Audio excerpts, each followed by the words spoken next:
is. You can hear. I'd like to call to order the meeting of Thursday, May 23rd. If you'd like to rise for the Pledge of Allegiance. I pledge allegiance to the flag of the United States of America and to the republic for which it stands, one nation, under God, indivisible, with liberty and justice for all. Thank you. If the clerk would please take the roll. Councilmember Archibald. Here. Councilmember Ashford. Councilmember Haremza. Here. Councilmember Lamb. Here. Councilmember Mosherat. Here. Councilmember Pemberton. Here. Mayor Rupp. Here. You have the minutes from the regular meeting of May 13th and the special meeting of May 15th. Is there a motion to receive and file? So moved. Support. Thank you. Mayor Pro Tem Archibald, supported by Councilmember Mosherat. Is there any changes? All those in favor, please say aye. Aye. Any opposed? Minutes stand as submitted. Under presentations. Yep. City Manager James Freed will provide an update on the Black River Canal. Thank you. Good evening, Madam Mayor and Council. I think we're putting a graphic up right now. I gave you a detailed briefing on the Black River Canal at the last meeting. I've interfaced a lot with other boaters in the community with a lot of questions, a lot of concerns. There's a lot of misinformation out there. And so I thought it would be good to bring our harbor master, our engineering team, and myself to do a roundtable with the boaters in the Blue Water boating community. So if you're a boater within the Port Huron area and you would like to learn more about maybe the change in management, or the change of management at the marina, and what, if any, changes will be going on there. Right now there's none, of course. Our harbor master will be there to answer any questions as well. Our engineering department and our engineering manager will be there to discuss the ongoing work with Eagle on getting a permit to begin the Tanner Gate repairs and the Tanner Gate canal work. So Wednesday the 29th, this will just be focused on boat activity, water activity. We're not going to be doing a general town hall on any other city issues. This will just be those from the boating community. We're going to hold it at Casey's on the Plaza, which will be, it's going to be a very casual event. No need to dress up. We'll be casual. The staff will be casual. We'll have drawings and some visuals there, and it's just a good time for people to get general questions answered about what's going on. We want to provide them an opportunity. Thank you. We will move on to public comment. Is there anyone in the audience who wishes to address the City Council this evening? Please come forward, give us your name, where you're from, and you have 4 minutes. Scott Farquhar, 1039 Water Street, Port Huron, self-proclaimed mayor of Black River. And I want to thank Conrad, City Council, everything. I want to report on the Black River cleanup. To say it was successful would be an understatement.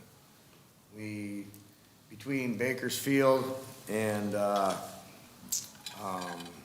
side boat launch, we pulled over 9 loads of logs out in a car.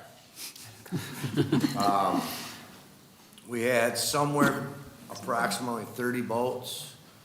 We had, that I know of, at least 40 people, volunteers, showed out at Bakersfield to help, and we found things for them to do. Numerous kayaks, little dinghy-type boats. Chad Natzel helped out. It was just, it proves to me, and hopefully it proves to you, and I know James knows, but the importance of boating in this community. I haven't gone online or done a whole lot with the canal deal thing. My concern is the dirtiness of Black River with it being closed. I don't care if a boat goes through there all summer, doesn't matter.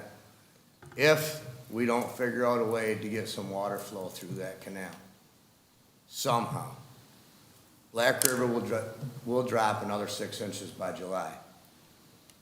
70-foot sailboat has, I'm not a sailor, has about a 12-foot keel underneath. It will not, that's below the bottom of the boat. It will not get through Black River if it drops another 6 inches. It'd be a real shame for the 100th Mackinac race, and we got a bunch of stuck sailboats out there. or guys getting damaged. Something has to be done, at least enough to get some water flow. If it's not safe for boat passage, shut it down. You know, shut it down so you can't go through there. But we've got to figure out a way. That's why the canal was there. And this wasn't supposed to be a negative thing. I just want to make you aware of it. But again, thank you very much. Thank you, Conrad. We're looking maybe later in the year do it again, but next year for sure. And it'll be bigger and better, I hope. So again, thank you very much. Thank you very much.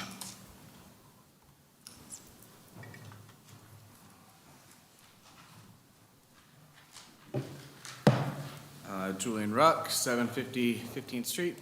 Just thought I'd give some updates of what's going on with the garden stuff. Right now, I'm juggling 3 gardens. I'm working voluntarily while also working side jobs to pay for me for the time that I'm working on these gardens. But that's just right now.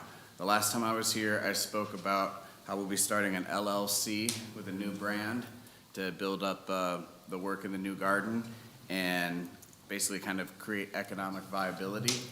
I left off saying that we're gonna start by selling t-shirts, you know, a t-shirt for this garden, a t-shirt for that, and track, you know, that will, the proceeds from that shirt will go to that garden. And I can understand some nervousness about Crazy Julian starting an LLC, using city property, and what's all gonna happen with that. So I'd like to kind of express what the worst possible scenario would be. Like if I sold tens of thousands of shirts a year and there was just tons of money coming in, am I gonna buy a hippie van and see you later and just off to Mexico with it? That's not what's gonna happen at all. I think I've shown by this journey that I understand that leadership eats last. So my actual big crazy goal with Polly's Place is to make it the world's most famous urban free-forward food, forest, and garden. There isn't one, you know.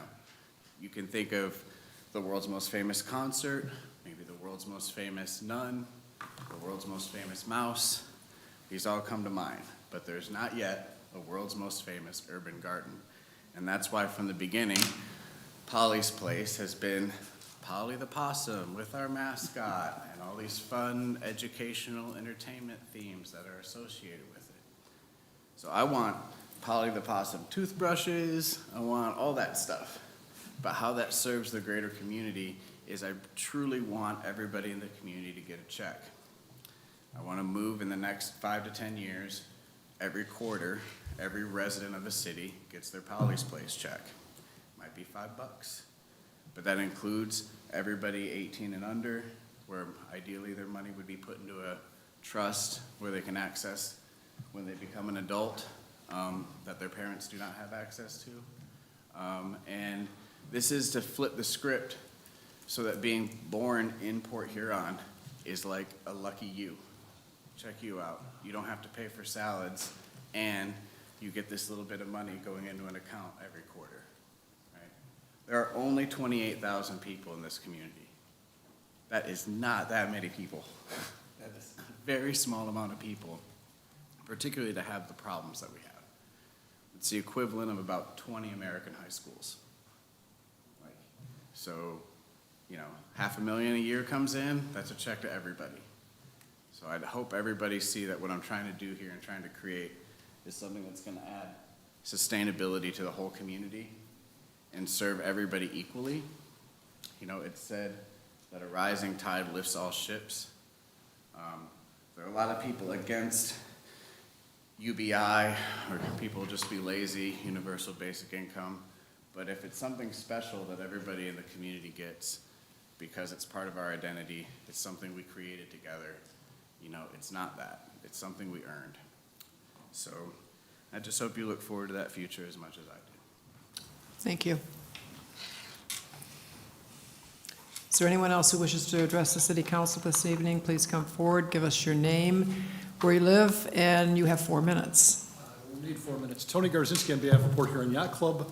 There was some confusion. Apparently, the next reading of our ordinance for the vacation of Quay and Water Street, or Quay and Merchant Street, was scheduled. I got a date of next Tuesday. kind of figured this may be the meeting for it. It wasn't, so I'm enjoying seeing everybody tonight. Oh, well, thank you for coming. I guess I'm going to have to circle back and find out when the next reading for the vacation of It was just a the resolution. merchant which is in and one reading. And it's next. When is No, it? we approved it at the last meeting, so it's Okay, done. it's all approved. Yep. Apparently, it's all approved. oh, great to see everybody. I came It here. only took one reading. I came here years ago. I came here, Jerry O'Connor, his son Brian was my college roommate at Michigan State. I've fallen in love with the community over the last few years. I worked hard to find a way to end up in Lexington with a cottage. I own Great Lakes Marine Outfitters on the south end in the old Dunn Construction Building. It's been an interesting ride. I've seen the city come and go and do different things and try different things, and just keep plugging at it. That's what we all do. Well, thank you. Have a great night. Appreciate your time. Thank you.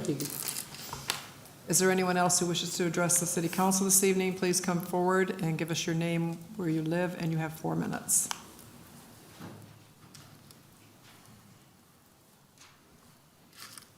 Holden Gothier, 11th Ave. During our last meeting, James, you suggested that the means and methods I advocate for are illegal, and the legality in question revolves around whether it's possible to make water and sewer rates more voluntary by covering bond costs through usage fees rather than flat fees. After the meeting, I did go and review the Supreme Court decision that you referenced, the Bolt decision, and despite having reviewed it before, I really thought I'd try to understand your conclusion, but I couldn't come to agreement on it. Naturally, I reached out to you, hoping you could help me understand. I sent you a detailed 400-word email laying out points from the Bolt decision that I had questions about, and I also proposed solutions that I believe still followed the criteria established in the case. But I was deeply disappointed by your response. My 400-word email received a mere 15-word reply, which most of that was just niceties. When I pointed out that my original question went unanswered, you replied, "I'm not interested in debating with you. Anything I've said you disregard. It's futile. Have a good week." I felt that you're the one disregarding my inquiries, knowingly avoiding addressing them.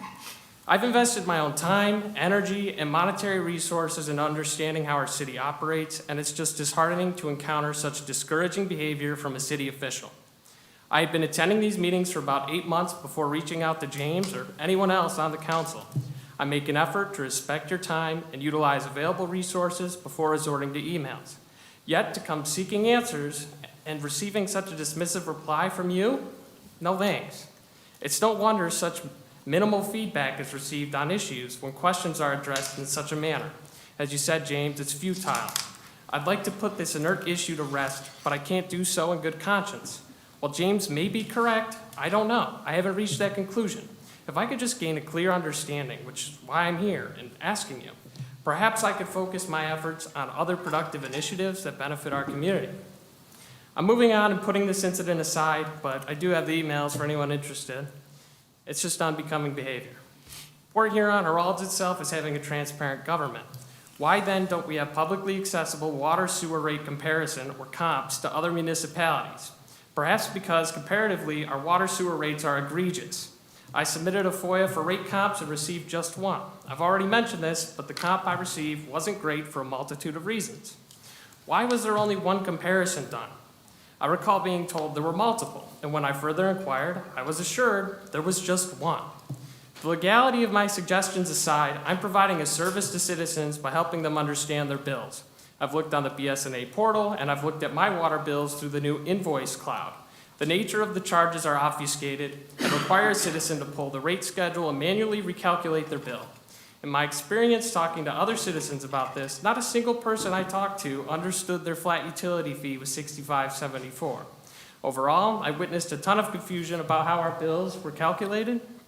And one more thing, because it did go unanswered in the last meeting. You did talk about last year, James, you mentioned we will try to spend the next year to come up with an alternative for the refuse management, and I would just like to know how that's progressing. Is it still within reason that Port Huron could get back to servicing its own refuse? Thanks.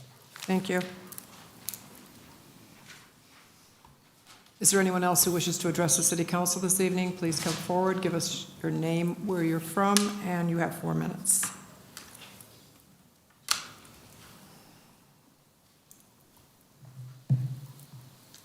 Curtis Carl, Port Huron Township. The 6 o'clock start time isn't working for me, but I'm just nobody. You guys are gonna do what you want.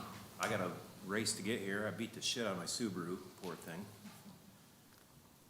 Maybe I get a get out of jail free card that are floating around this county. So anyways, smartphones have armed pretty much everyone with the ability to capture and document things that before were easily hidden and kept quiet. These phones also help capture videos when an officer's body camera was accidentally not working or shut off. Social media and the internet is the way that most everyone is communicating these days and spreading information. That information is being captured with our phones and shared through social media and the internet. And it can create problems for people. And it can even be problematic for city government and its officials. It's human nature to want our problems to go away. Problems just don't go away. Sometimes people don't like to deal with their problems or the problems that are around them. Professionalism. If we are going to hold our police officers to a high standard on and off duty, I would expect that our council members and our city manager is also held to that same high standard. I believe transparency should be part of that standard. And that should come easily with the job to be transparent. But even when problems are in front of you, they need to be dealt with professionally. I'm not in the position that you guys are in, thankfully. So I can be me. I don't have to put up a front and try to fake it. Now respect. James Freed. You're not going to earn our respect, especially when you made that hand gesture last week to Mark and I. You just want us to go away. I can tell you what, I'm not going to go away until we get justice for Josh. I'm going to keep coming here, keep watching the internet, keep watching the clock. Got my 4 minutes because you don't want me up here. Probably sick of hearing my voice. I'll be honest with you, I'm sick of coming here. I see better things at my work. Some, in most workplaces, things aren't that good. But this workplace needs a lot of improvement. Can't keep trying to hide the stuff that's getting shared throughout the community. Can't say it's not true when you got a troll working at the courthouse. How the hell were we ever going to see that document? Sad. If you guys didn't know about it, now you know about it. Now you got to take action. You got to come up with some kind of a statement. You got to. If somebody like that doesn't get a charge for putting a car in a ditch, then why should I be charged for speeding, jaywalking, anything? I'm enjoying my last 10 seconds up here and try to catch my breath after I ran in here. Didn't think I was going to make it. See you next meeting. Thank you. Is there anyone else who wishes to address the city council this evening? Please come forward, give us your name and where you live, and you have 4 minutes. Seeing no one, declare public comment closed. Pardon me? Oh, yeah, you can go ahead. Madam Mayor, I just want to point out real quick, to those citizens who want to better understand how we make our utility rates, the utility rate standardization of acceptable rate making is a very complex issue that has multiple court cases, including the Bolt Supreme Court case, as well as other Court of Appeals cases, which create case law in which the standardization of rate making is acceptable. We pay to have a third party come in and analyze our operational cost, our capital cost, and develop a comprehensive rate study on both the water and sewer.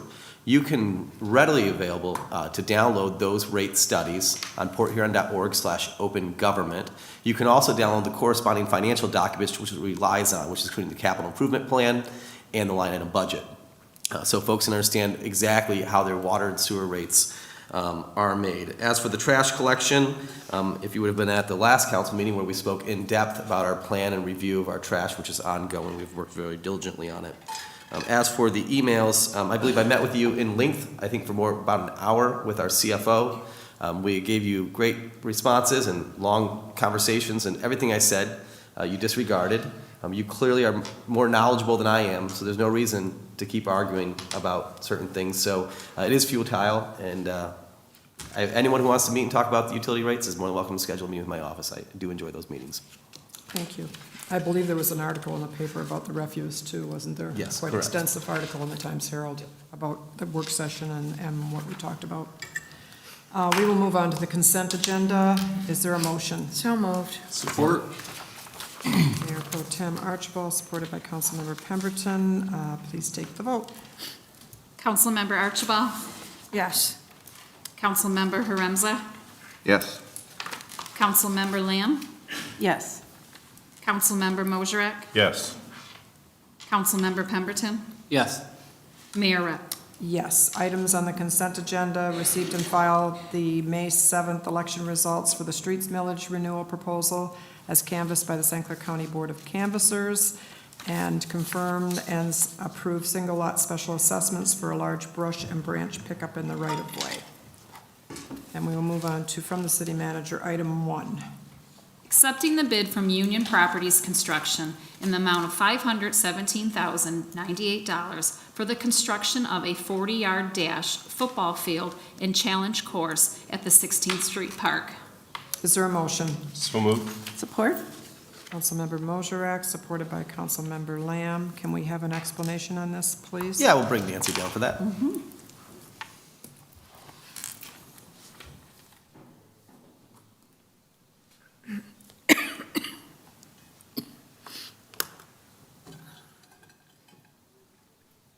Mayor Rep, City Council, this is the grant that we got from Spark, from DNR Spark Grant. We got $500,000 at 16th Street. I know we've brought a couple things for this already to be, but we're calling it Free Play Park. So this is the biggest part of it. We already brought the basketball court to you. We're working on a soccer field. That is 40-yard dash, our challenge course, and the flag football field. So we also already got started the trail in the back there. We're hoping to open that up.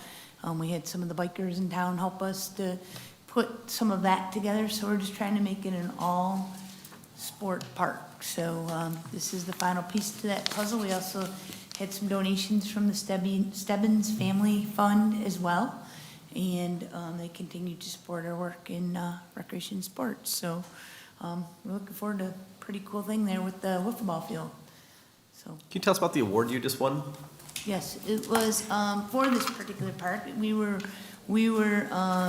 one of 20 in the country, actually, out of like 300 different projects. This was one of the ones that was chosen, and it's a dedication to the group is it's very nationally connected, like with Under Armour and a lot of like professional athletes and sports people from all around the world. And basically we're trying to make sports better for kids. And so, you know, like I talk about all the time, only 4 in 10 kids play sports. Like we think of kids playing sports everywhere, but there's only 4 in 10 because there's barriers. There's money, there's maybe your mom and dad can't take the time to take you to the sport or that sport.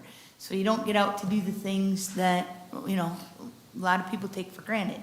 So we're trying to concentrate on the 6 and 10 that don't get to play sports. And, you know, as you see in the schools, more and more time is being taken away from PE and physical activity. So our department is very committed to trying to get kids active, moving outside, and giving them access to not only recreation, but sports that may be different. That's why, like, you see the skate park, or you see, you know, things that might just be a little bit different, and that's okay. I just had a long conversation with someone about that through this award, and how important that is. So a lot of people excited, not just here in Port Huron, It was pretty cool to see this in Maryland, in Baltimore, and even Cal Ripken Jr. came up to me and said, this is a really cool concept. So we'll see if it works, but pretty cool to see Port Huron's name getting out there, and really great to be able to help the kids interact and play sports.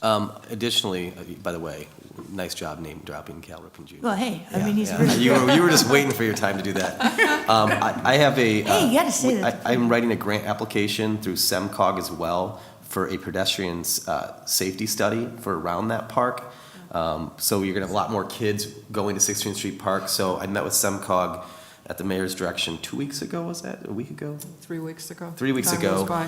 And there's a pedestrian safety grant we're applying for, because I'd really like to look at, are there some traffic calming, crosswalk enhancements to make getting to 16th Street Park a little bit more safer for the kids, given that I expect volume to go up. So we should have that application probably in the next week and a half. And I will say, the other thing that this award gives us is it's a vehicle for more funding. So there's a lot of funding sources that have already kind of, asked how things are going. So once we get this in motion, we'll try to see what kids want, so. When is this going to be completed? We have not had the pre-con yet with it just depends, because there's a lot of equipment that has to come in for this, but I'm going to anticipate that it won't be open till the next season, next Next summer. season, it won't be Yeah. completed this season. Yeah, Just hard to get equipment, and I'll just be on the safe side and say next summer. yeah, yeah. Better be safe. Yeah, better be safe. Any questions for Nancy? Thank you. Thank you. Thank you for the explanation. If there's no. Nancy, why don't you stay up here for the next one? There's one, yeah, another one. We will take the vote. Councilmember Haremza. Yes.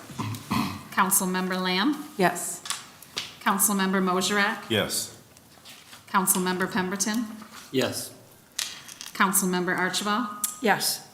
Mayor Rep. Yes. Item 2, please. Accepting the bid from Panchera LLC in the amount of $173,210 for the purchase and installation of a woodland nature-themed playscape at Sanborn Park. Is there a motion? So moved. Support?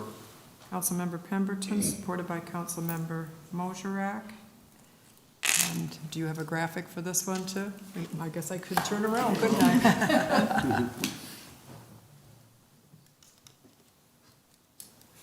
Mayor Rep, City Council, just, this was another DNR trust fund grant that we received, and, this particular scape was getting, pretty old over at Sanborn, so it'll be nice to replace it.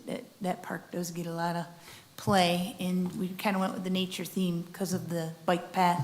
And in addition to this second phase of the bike path will be done with this particular grant, so. That's nice. That definitely needs improvements. Yeah. And this one will be done, I don't want to be held. you don't want to say again? I'm gonna say next summer, but I think there's a chance for fall for this For one. fall for this I one? don't want to get too excited, though. There's a lot of equipment, a lot of people spending their ARPA dollars, and so, a lot of this play equipment's hard to get, so we'll see. That's true, that's Yeah. true.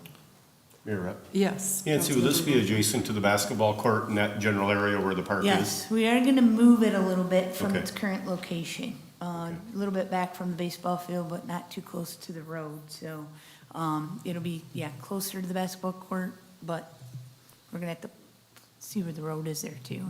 Are you redoing the basketball court? That one has just been done not too Was that- long ago, okay. yeah. So, right now, that's still in good shape.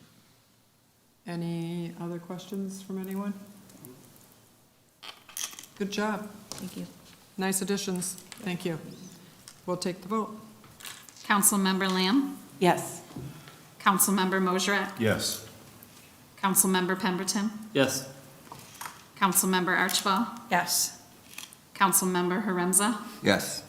Mayor Rep. Yes. Resolutions, item 1.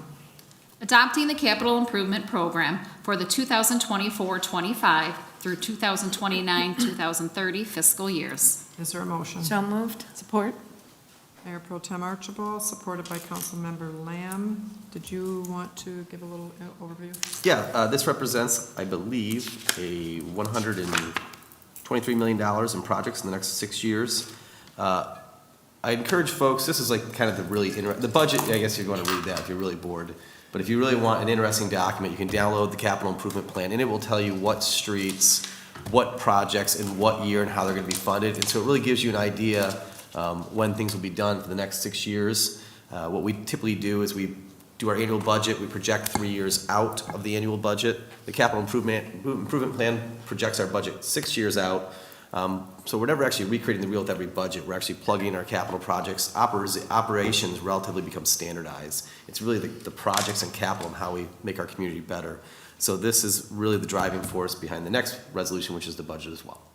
So there's a lot of projects, a lot of roads getting done. I want to thank the voters for wildly passing our renewal of our street millage. I think there's new asphalt all over the community in every neighborhood. We're doing about 2 to 3 miles a year. I think there's really value there, especially in the mill and fills that we've been doing. And those, you can read in the capital improvement plan, additional street work as well. Any questions for the city manager? We will take the vote. Councilmember Mosher, Yes. Councilmember Pemberton, Yes. Councilmember Archibald, Yes. Councilmember Haremza, Yes. Councilmember Lamb, Yes. Mayor Rep. Yes. Item 2. Adopting the annual city budget, including the Downtown Development Authority budget for the fiscal year beginning July 1st, 2024, and authorizing the levy of the tax millage rates. Is there a motion? So moved. Support. Councilmember Pemberton, supported by Councilmember Lamb. And Mr. Freed. Yeah, Madam Mayor and Council, we had our budget work session at the last meeting to go through the highlights of the budget. We are balanced, we are stable, we are in great financial shape. Our fund equities are strong. Our unfunded liabilities are now paid down in a stable forecast. They're funded almost 90%. Our retiree health care fund went from 28% funded to 76% funded. We have saved the taxpayers in the last 5 years more than $125 million. That's money that over the next course of 30 years can be reinvested in this community. So we've secured up the pensions and the commitments to our police officers, our firefighters, and our public works, and all of our employees. And we've also made a pathway to continue a significant capital improvement plan. If you look around the city, you can see the differences in being financially stable in just the last 10 years. We have been able to invest in our parks and recreation, invest in our police and fire, invest in our people with more training. So we continue that good work in this budget, which is balanced without raising taxes. Thank you. Could you maybe address, because I know it's something that people bring up, like that people are having these huge pay raises, et cetera. Yeah. And I know that's not true. No, it is so- not true. The average wages go up 3%. Overall payroll goes up about 6% this year. And most of that is step increases per our collective bargaining groups. So if you're a first-year employee, a second-year employee, the wage scale changes. Also with a 3% annual raise for all the employees on top of that. Correct. So no one is getting a 29% raise, whatever that, I think that was the number that was thrown out there as ludicrous. Well, I just want to make sure we point that out. Yeah, and I always tell folks, if you think you find something ludicrous like that, you're more than happy to call our finance office for a quick explanation. Mostly they're reading the wrong line item, or it's more than one salary is put into a line item, and so we can easily answer those questions at any given moment. Any questions? I know we discussed this last week at our special session. So- Right, we already asked them. Yeah, and they've already been pretty much asked, but if there's anything additional, we will take the vote. Councilmember Pemberton, Yes. Councilmember Archibald, Yes. Councilmember Haremza, Yes. Councilmember Lamb, Yes. Councilmember Mosher, Yes. Mayor Rep. Yes, that concludes our agenda. City offices will be closed Monday, May 27th, in observance of Memorial Day. And I'd just like to wish everybody a safe and happy holiday weekend. Is there anything else to come before the council? Madam Mayor, just a Yes, couple Councilman. comments that Scott Parker was talking about the event last weekend. Just like to thank everybody in the community that came out. There was probably, like I said, 50 to 60 people. Councilmember Lamb for joining us as well. The Atchison Fund of the Community Foundation for helping out with some of the supplies. It was a really good community event, and actually it was a nice day just getting people out there. The forestry department that helped clean up some of the logs that we did get out.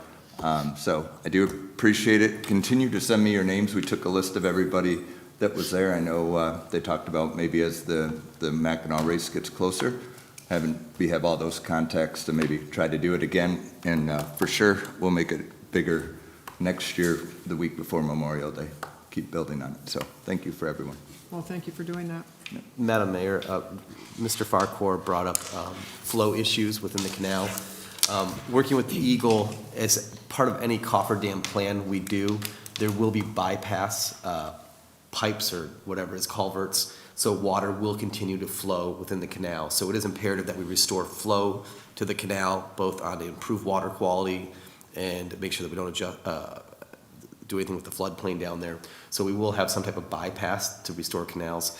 And then there's also you don't want the canal stagnant all summer, because stagnant water and mosquitoes, it wouldn't be a nice time in northern woods or any of those neighborhoods. And so we do want to get that going. It is a valid point and something that is on our radar. Thank you. If there is nothing else, is there a motion to adjourn? So moved? Thank you, Mayor Pro Tem Archibald.